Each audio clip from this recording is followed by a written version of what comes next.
Welcome to this week's Top 5, brought to you by the Nerd Cave Network. I am Derek, and this week I'm flying solo to give you my top 5 Legend of Zelda games. Zelda is my favorite gaming franchise of all time, and this was a tough list to do, but I have narrowed it down to 5. And we're going to kick off the list with my favorite handheld entry in the Zelda franchise, and that would be Link's Awakening. This was a unique entry in the Zelda franchise because, one, it was the first handheld, and two, it was the first game to take place outside of Hyrule, which you didn't get.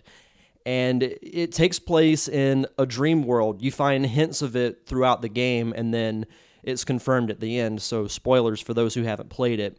But it's got a unique story, unique characters. You get Goombas, which were enemies in a Mario game, in Zelda, which was kind of strange, but it has unique items. You have the Rock's Feather, which gives you the ability to jump, and that was another first in the Zelda franchise. So a lot of first in this entry, and then later when it was released for the Game Boy Color, not only did it look great, but it gave you an exclusive dungeon where you get a red tunic or a blue tunic to boost your attack and defense.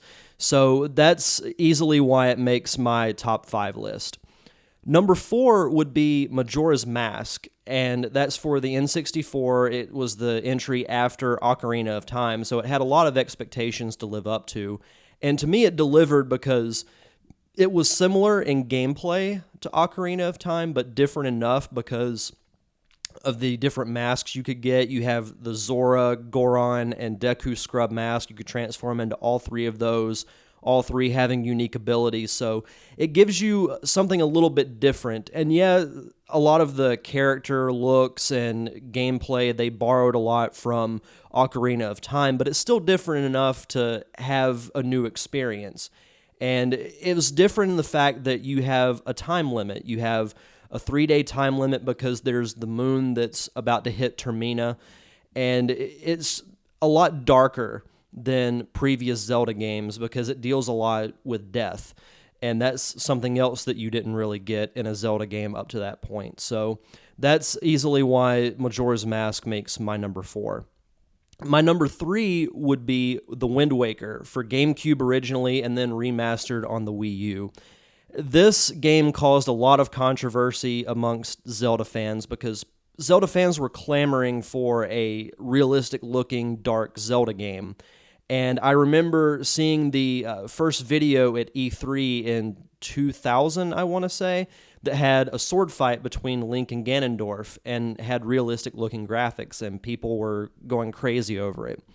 Well, that's not what Wind Waker was. It was cartoonish-looking, cel-shaded, and Zelda fans were so angry about it. And then when the game came out, they realized how wrong they were, because when it comes to gameplay, this is probably my favorite in the Zelda series because it introduces different types of sword play. You've got the parry, another unique story with Hyrule being underwater. It ends up that Ganondorf won, so the gods flood Hyrule so that Ganondorf can't totally take over and Hyrule's in stasis under the ocean.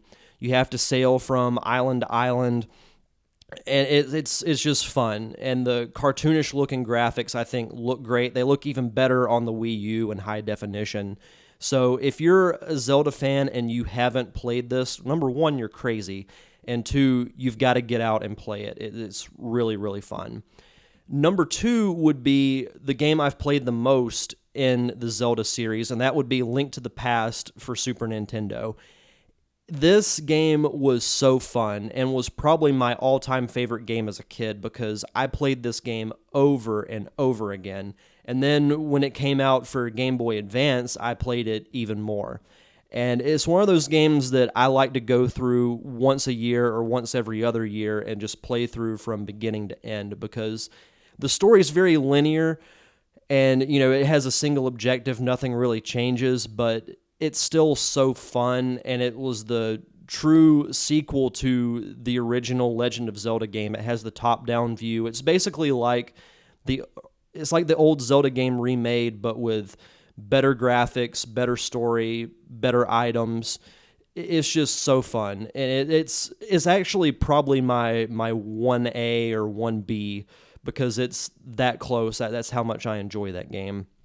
But number one, of course, is Ocarina of Time. It's not just my favorite Zelda game, but my favorite video game of all time.